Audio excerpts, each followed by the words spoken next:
చంద్రబాబు గారి పాశవిక పాలన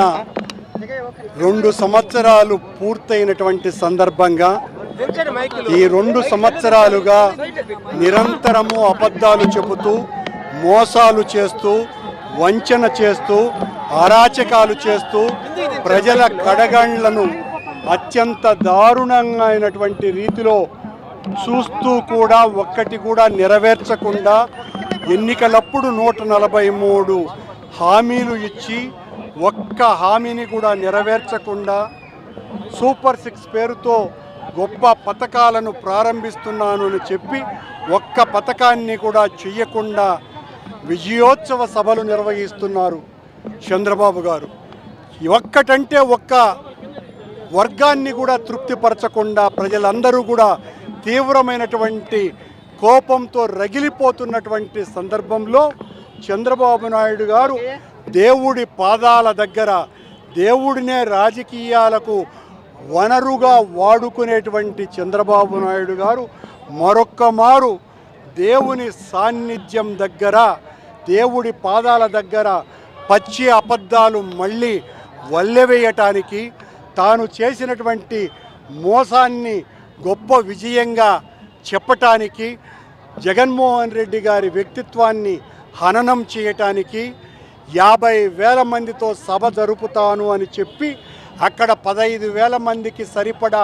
టెంట్లు వేసి ఒక్కొక్కరికి 500 రూపాయల డబ్బు బిర్యానీ ప్యాకెట్లు ఇచ్చి సభకు పిలిపించుకొని అక్కడ అబద్ధాలు చెబుతున్న చంద్రబాబు యొక్క పాలన ప్రజలకు ఆయన వెన్నుపోటు పొడిచి 2 సంవత్సరాలైన సందర్భంగా అదే తిరుపతిలో ఆయన ఎక్కడైతే సభ నిర్వహిస్తున్నాడో అక్కడే ప్రజల కోపం ఏ స్థాయిలో ఉంది, ఆయన చేసినటువంటి ద్రోహానికి ప్రజలు కోపాగ్నితో ఎంతగా రగిలిపోతున్నారో అని తెలియజెప్పటానికి ఈ రోజున వైఎస్ఆర్ పార్టీ కార్యకర్తలు, ప్రజలు, మహిళలు, యువకులు, వృద్ధులు అందరూ కూడా ఎండను కూడా లెక్క చేయకుండా చంద్రబాబు నువ్వు మహిళలకు మోసం చేశావు, చంద్రబాబు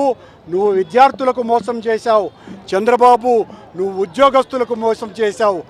ఆర్టీసీ కార్మికులకు మోసం చేశావు, పరిశ్రమలు తీసుకువస్తానని చెప్పి కార్మిక లోకానికి మోసం చేశావు, రైతులకు మోసం చేశావు. ఇలా నువ్వు చేసినటువంటి మోసాలన్నీ కూడా వీధుల్లో ఎండగడుతూ ఈ రోజున ప్రజలందరూ కూడా కవాతు చేశారు. ఎక్కడ విజయోత్సవ సభ జరిపాడో చంద్రబాబు గారు ఆ విజయోత్సవ సభ జరిగిన చోటనే చంద్రబాబు పాలన మీద గుండెల్లో గుణపం గుచ్చటానికే ఈ నిరసన ప్రదర్శన. వైతాళికుల్లాగా వైఎస్ఆర్ కాంగ్రెస్ పార్టీ మా నాయకుడు జగన్మోహన్ రెడ్డి గారి పిలుపు కోసమని రాష్ట్ర వ్యాప్తంగా జరుపుతున్నటువంటి నిరసన ప్రదర్శనలలో అగ్రగామిగా ఎక్కడైతే చంద్రబాబు మీటింగ్ పెట్టారో అక్కడే చంద్రబాబు యొక్క పాలన మీద తిరుగుబాటు చేసే విధంగా ఈ నిరసన కార్యక్రమం జరుగుతుంది.